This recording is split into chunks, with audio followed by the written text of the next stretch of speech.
এবার চলে আসছি ন্যারেশনের দ্বিতীয় পার্টে বলতে সেন্টেন্সের দ্বিতীয় পার্ট। যেমন মনে বললাম তোমাদের অ্যাসার্টিভ সেন্টেন্স কিন্তু আমরা আগের ভিডিওতে কমপ্লিট করে ফেলেছি। এরপর চলে আসছে ইন্টারোগেটিভ সেন্টেন্স বা প্রশ্নবোধক বাক্য। তো প্রশ্নবোধক বাক্য প্রথমেই আমরা জেনে নেব যে প্রশ্নবোধক বাক্যকে দুই ভাগে ভাগ করি আমরা। একটা হচ্ছে WH কোশ্চেন আর একটা হচ্ছে yes no question. Yes no question মানে শুধুমাত্র ইয়েস নোর মাধ্যমে যেসব প্রশ্নের উত্তর করা যায়। তুমি কি অসুস্থ? হ্যাঁ আমি অসুস্থ। তুমি কি অসুস্থ? না আমি অসুস্থ নই। এখানে সম্পূর্ণভাবে ব্যাখ্যা দিতে হয় না, শুধুমাত্র ইয়েস নো করে আমরা উত্তরটা দিতে পারি। তো দেখবো আর কিছু আছে WH দিয়ে থাকবে। তো ইয়েস নো কোশ্চেন যেগুলো হবে সেগুলোর ক্ষেত্রে আমাদের ন্যারেশন চেঞ্জ একরকমের হবে, WH কোশ্চেন যেটা হবে সেটা ন্যারেশন চেঞ্জ একরকমের হবে। আমি দুটো উদাহরণ নিয়ে এসে এই দুটো উদাহরণ দুইটা ভাবে করতে হবে আমাদের আর কি। চলো একটু দেখে নিই। প্রথমে কি বললাম, he said to me are you ill. তাহলে এটা কি ধরনের হলো বাক্য হলো? এটা হচ্ছে ইয়েস নো কোশ্চেন। কি হলো? Yes no question. তো রিপোর্টিং ভার্বটা কি আছে? He said to me. প্রথমেই মনে রাখতে হবে ইন্টারোগেটিভ সেন্টেন্সে ইয়েস নো কোশ্চেন হোক আর WH কোশ্চেন হোক, রিপোর্টিং ভার্বের সেইড টুর জায়গায় কি লিখবো? আস্কড লিখবো। কি লিখবো? আস্কড কথাটা লিখবো। কি তারপর কি দেখবো এটা ইয়েস নো কোশ্চেন কিনা কোশ্চেন নয়, এখানে কি লিখবো? আস্কড কথাটা লিখে ফেলবো। হলো? তাহলে he asked me are you ill. এখানে সংযোজক হিসাবে যেহেতু ইয়েস নো কোশ্চেন, সংযোজক হিসাবে আমরা ব্যবহার করব ইফ। কি ব্যবহার করব? সংযোজক হিসাবে ব্যবহার করব ইফ। তাহলে কি করব? He asked me if. এখানে মি বলতে কি? Are you ill. তুমি কি অসুস্থ? তুমি কি অসুস্থ কাকে বলছে? সে আমাকে বলছে।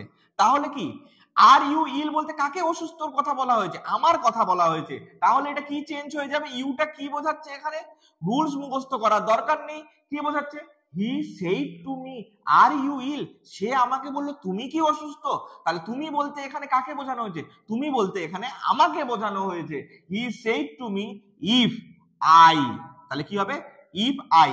আর কি বলেছিলাম এর আগে? বলেছিলাম ন্যারেশন টেন্সে যে রিপোর্টিং ভার্বটা যদি পাস্ট টেন্সে থাকে তাহলে রিপোর্টেড স্পিচটাও আমাদের কি হবে? পাস্ট টেন্সে হবে। তাহলে এটা আর হবে আই এর পর কি বসে? এম বসে। আর পাস্ট টেন্স করলে কি হবে? ওয়াস হবে। তাহলে কি হবে? ওয়াস হবে। আর ইলের জায়গায় ইল বসে যাবে এবং জিজ্ঞেস চিহ্ন থাকবে না, একটা ফুল স্টপ দিয়ে দিব। তাহলে হয়ে গেল ইয়েস নো কোশ্চেন দিয়ে ইন্টারোগেটিভ সেন্টেন্সের ভয়েস চেঞ্জ হয়ে গেল। এবার চলে আসছি আমরা WH কোশ্চেন। আর বাদ বাকি প্র্যাকটিস সেট আমি দিয়ে দেবো, এটা নিয়ে কোনো চিন্তা করার দরকার নেই। এত বড় ক্লাসটাকে দীর্ঘায়িত করব না, শুধু বোঝার জন্য বলছি। হি সেইড টু মি। আবার কি করব? হি সেইড টু মি। কি বললাম? আস্কড করব। আস্কড করব। He asked me. এবার কি? এটা যেহেতু WH কোশ্চেন, কি বললাম? এটা যেহেতু WH কোশ্চেন, সেই জন্য আমাদের কি করতে হবে? WH কোশ্চেন থাকলে সংযোজক হিসাবে WH কোশ্চেনটাই বসে যাবে। তাহলে হোয়াট এর জায়গায় হোয়াট করব। কি বলছে? What are you doing? He said to me. তাহলে হি আস্কড মি। তাহলে হোয়াট আর ইউ ডুইং? তুমি কি করছো? তাহলে এখানে কাকার কথা বলা হয়েছে? আমার কথা বলা হয়েছে। এখানে হোয়াট এর পর কি বসবে? হোয়াট এর পর বসবে হচ্ছে আই। হোয়াট এর পর আই। তাহলে ইউ বলতে কাকে বোঝানো হয়েছে? ইউ বলতে আই কে বোঝানো হয়েছে।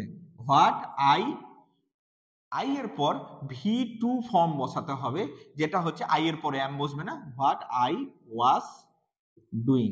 আমি আগের ন্যারেশন চেঞ্জে বলেছিলাম যে ন্যারেশন চেঞ্জ করার সময় আমরা কি বলেছিলাম যে আমরা এই যে আরটাকে করব, ডুইং এর কিন্তু চেঞ্জ করব না। তাহলে আমাদের ইন্টারোগেটিভ সেন্টেন্সটাকে কিভাবে মনে রাখবো একবার রিভিশন করে নিই। প্রথমে আমরা রিভিশন করে নিচ্ছি। প্রথমে হচ্ছে ইন্টারোগেটিভ সেন্টেন্স। ইন্টারোগেটিভ সেন্টেন্স কত প্রকারের হয়? কত প্রকার বলতে দুই ভাগে আমরা সাধারণত মনে করে থাকি। একটা হচ্ছে ইয়েস নো কোশ্চেন, একটা হচ্ছে WH question. Yes no question দিয়ে কি হবে? ইয়েস নো কোশ্চেন থাকলে সংযোজক হিসাবে ইফ ব্যবহার করব, আর WH কোশ্চেন থাকলে WH কোশ্চেনটাই সংযোজক হিসাবে বসে যাবে। তাহলে আমাদের ইন্টারোগেটিভ সেন্টেন্স শেষ হয়ে গেল। ঠিক আছে। ন্যারেশন চেঞ্জের সব থেকে সহজ একটা সেন্টেন্সে ইম্পারেটিভ সেন্টেন্স। তো ইম্পারেটিভ সেন্টেন্স সম্পর্কে আমরা কি জানি? ইম্পারেটিভ সেন্টেন্সের মাধ্যমে আমাদের আদেশ, অনুরোধ, উপদেশ এসব বুঝিয়ে থাকে। তো সহজভাবে প্রথমে একটু জিনিসটাকে দেখে নেব। তো এখানে কিছু মুখস্থ করার নেই, কিছু রুলস করতে হবে না। এখানে মনে রাখতে হবে কোনটা কোন সেন্টেন্স, একটু ভাবটাকে ধরতে হবে আমাদের। তো প্রথমে আমি উদাহরণগুলোকে এই জন্য নিয়ে নিয়েছি, এটা হয়ে যাবে আমাদের। My father said to me read the book, তাহলে আমার বাবা আমাকে কি করেছে বলেছে, তাহলে এটা কি অর্ডার বোঝাচ্ছে না, অর্ডার বোঝাচ্ছে। তাহলে সেই টু জায়গায় কি বসাবো, my father ordered me, order করে দিলাম, করে কি করব, সংযোজক হিসাবে কিন্তু এখানে টু ব্যবহার করব, সংযোজক হিসাবে টু ব্যবহার করব। টু ব্যবহার করার পর রিপোর্টেড স্পিচ যেটা থাকবে, এই রিপোর্টেড স্পিচটা হুবহুব যেরকম আছে সেরকম বসিয়ে দেব। তাহলে চিন্তার কোনো কারণ নেই। প্রথমে কি বললো, my father said to me, তার মানে কি my father ordered me to read the book, order থাকলে অর্ডার, অ্যাডভাইস যদি মনে হয় তাহলে অ্যাডভাইস লিখবো, আর রিকোয়েস্ট থাকলে রিকোয়েস্ট লিখবো। তো রিকোয়েস্টটা কখন লিখবো, এটা দ্বিতীয় যে সেন্টেন্সটা আছে এই দ্বিতীয় সেন্টেন্সের মাধ্যমে আমরা এটা ক্লিয়ার করব। দেখো, the teacher said to us, the teacher said to us please open the book, তার প্লিজ যখন বলেছি তার মানে কি নিশ্চয়ই অনুরোধ করছে, অনুরোধ করছে। The teacher requested us, the teacher requested us, sir এখানে অর্ডার করলেন না কেন, প্লিজ থাকলে তো অর্ডার করা যাবে না, তো the teacher requested us to open the book, the teacher requested us to open the book, তাহলে দুটো টাইপ হয়ে গেল। এবার চলে আসো 3 নাম্বার টাইপে। 3 নাম্বার টাইপ কি দিয়েছে, mother said to me don't go alone, mother said to me don't go alone, মানে একাই যেও না। তাহলে কি মাই মাদার বা mother ordered me not to go alone, alone. তো এই জায়গাটা একটু খেয়াল করব, টুটা কিন্তু নটের পরে বসবে।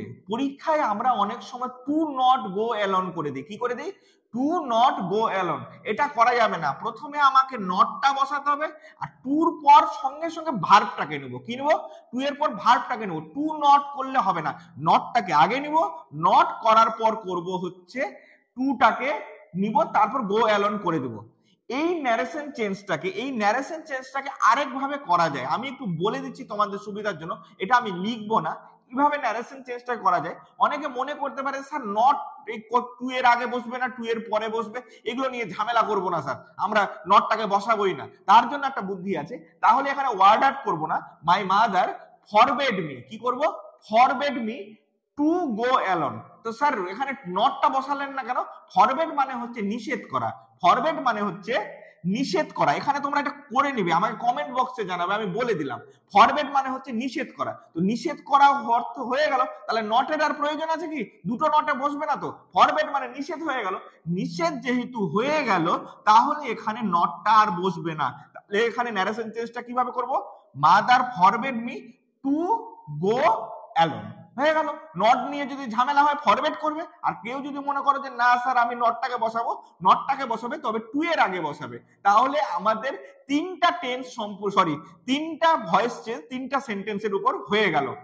পরবর্তী ভিডিওর জন্য তোমরা লাইক করো, চ্যানেলটাকে সাবস্ক্রাইব করো, আর তোমরা আবার বলছি তোমাদের যদি ভিডিওটা ভালো লেগে থাকে, আমার ক্লাস ভালো লেগে থাকে তাহলে জানাবে, আমি তোমাদের সব রকম সাহায্য করতে প্রস্তুত আছি।